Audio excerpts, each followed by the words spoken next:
last section of chapter 7 is on parent functions. And what we're going to be asking you to do is to be able to graph parent functions, write equation for the graph of a parent function, and be able to describe what's happening to the graph just by looking at the equation.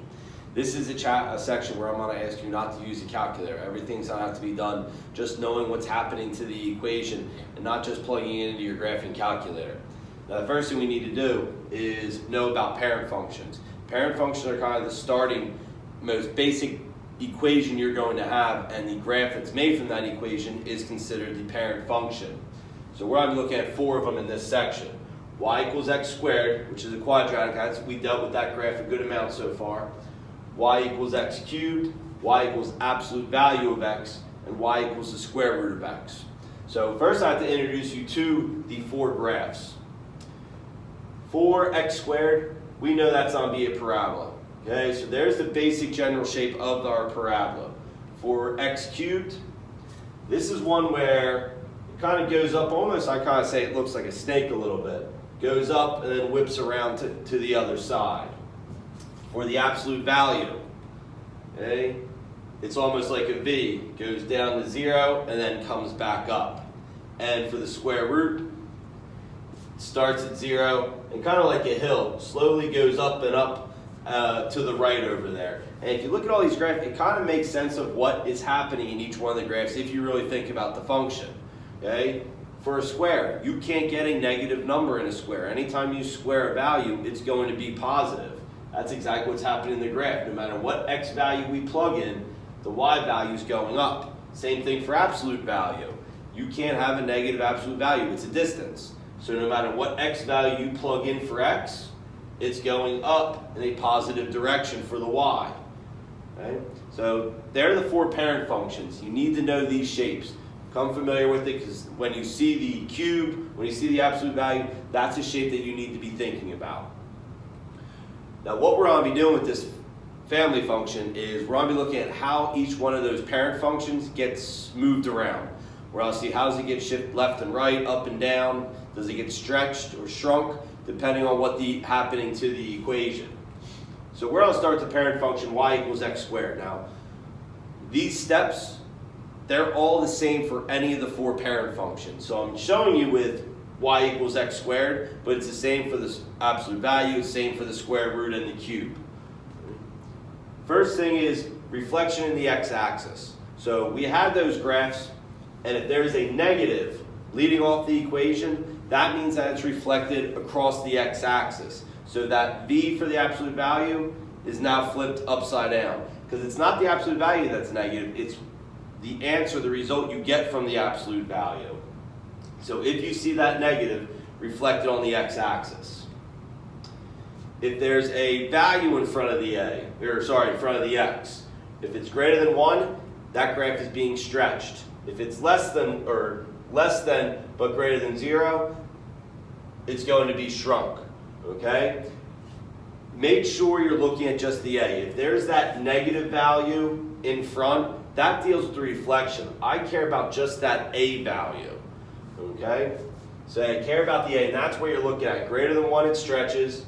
Less than 1, it's going to be shrunk or shrink the graph. And what it means is your parabola, picture your parabola, it's just determining, are we going to have a fat parabola or a skinny parabola? That's what that leading value does for us. Now, for horizontal movement, moving to the left and right, this value is going to be grouped with the x. And you can see x minus h. It's that h that's showing us. So think back to when we pulled things out of parentheses before. We looked at equations like this, x minus h. We care about just the h. So it's kind of going to be opposite. If it's x minus 3, I know you see negative 3 and you want to move over to the left, but that 3 is positive. The minus is part of the equation here. So it's just a 3, so that would be moving 3 to the right.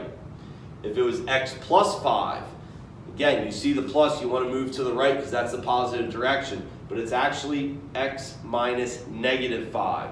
So you'd be moving 5 to the left. So when you're pulling out this h value, you might want to think of it as moving the opposite direction. And for the vertical movement, this is the back end, plus k, and the k is telling us if you're moving up and down. Positive k moves up, negative k moves down. Make sure it's not grouped. If you can notice here, the parentheses for x minus h, that k is away from the x. We have the square, and that k is separate from the x. Now, if we put all these together, we get y equals a x minus h squared plus k. I'm hoping you notice this. This looks familiar, hopefully, because it's vertex form for a quadratic equation. Okay? And if you look at our absolute value, same thing. The grouping's different. Instead of parentheses with the square, it's absolute value. Same thing for the grouping with the square root. Okay? There's no parentheses. It's just going to be everything under that square root. That's where you're going to look for the h. Okay. Now what I'm asking you to do here is to graph it. The first thing I like to do is recognize the parent function, its absolute value, and lightly sketch the absolute value graph. Okay? I'm not looking for a masterpiece, just something very quick. So we have that for our absolute value graph. Now think about where the center is. Okay? And this is what I go off of. If there's my center, 0, 0. Okay? Each one of the graphs is going to have that 0, 0 point. I now look at the graph and decide, okay, where's are things moving to? X minus 4, we have the grouping here. Now, x minus 4, remember, the 4 is positive, okay? The x minus is part of the equation. We're looking at just 4. It's grouped together, so that's horizontal movement to the right. 1, 2, 3, 4.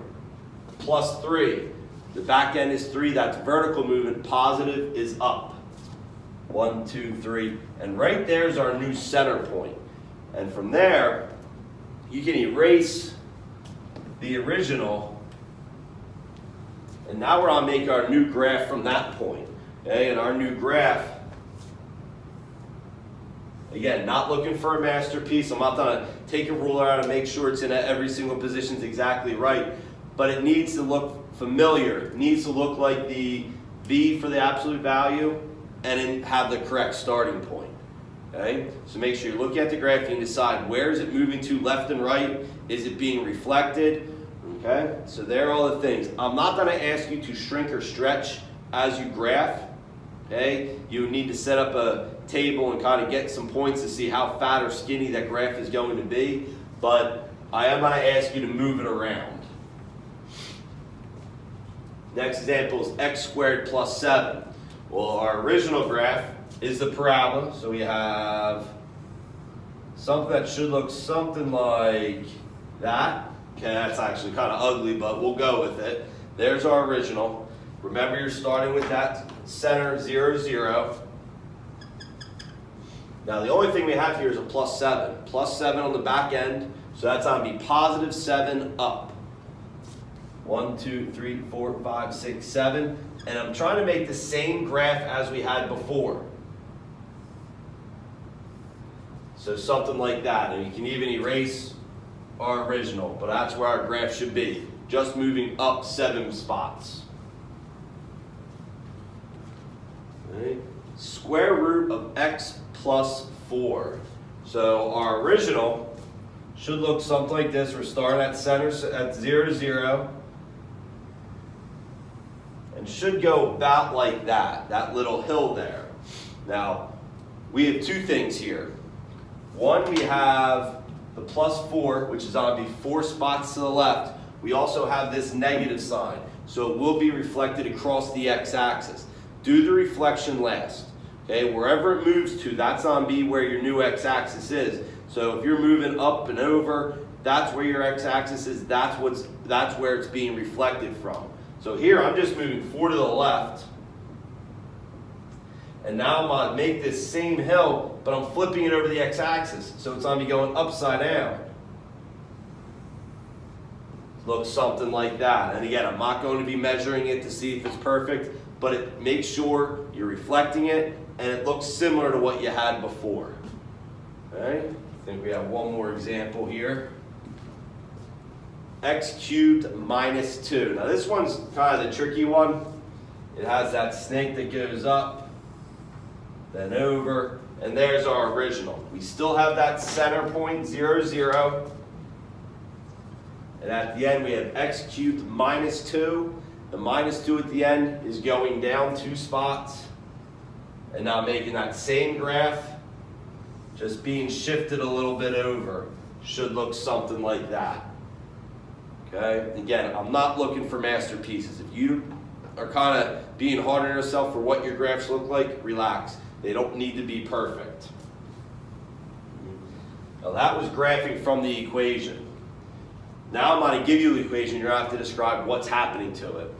So we have y equals 5, x cubed minus 4. So you have to think, okay, what pieces are being added to my parent function of x cubed? We have a 5 in front. That's going to represent stretching or shrinking. Remember, greater than 1 is a stretch, less than 1 is shrinking, and the back end has a minus 4. Now, you can do this either way, either just having bullet points, just 1, 2, 3, 4, these are the things that are happening, okay? Or you could write it in paragraph form. It's going to be whatever you think is going to be best. I write mine in paragraph form. The parent function is being stretched by 5. It's greater than 1, so it's being stretched by 5 and moving down by 4. Minus 4 is going down. Okay? If you just wanted to have 1 stretched by 5, 2 moving down 4, I'd be fine with that. Okay? So either way that you're more comfortable with. Y equals negative 1 over 3, absolute value of x plus 3 plus 5 at the end. So there's a lot going on here. We have a negative. That means it's reflecting. 1/3 in front means it's going to be shrinking by a factor of 1/3. We're moving to the left 3 because it's x plus 3. Remember, that's x minus negative 3. So the left 3 and a plus 5 at the end is positive up 5. The parent function is being reflected by the x-axis, shrunk by 1/3, moved to the left by 3, and moved up by 5. Okay, so there's 2 examples of describing what's happening. And the last one now, last thing I'm going to ask you to do, take a graph, and now you have to write the equation. So the first thing you need to do is look at it and say, what parent function is it? Okay? We're looking at y equals x cubed. Okay? It comes up and over, so it looks like that snake. Now it's important to find the center point. Okay? Center for x cubed is right there, and you have to think, where is it being moved to? I'm not going to give you something that's stretched or shrunk. Again, you would have to fill out an input-output table and decide how those values are changing. I am not expecting you to see reflection on the x-axis and if it moves to the left or right. So this one, the center, 0, 0 is here. That should be its starting point, but it got moved here.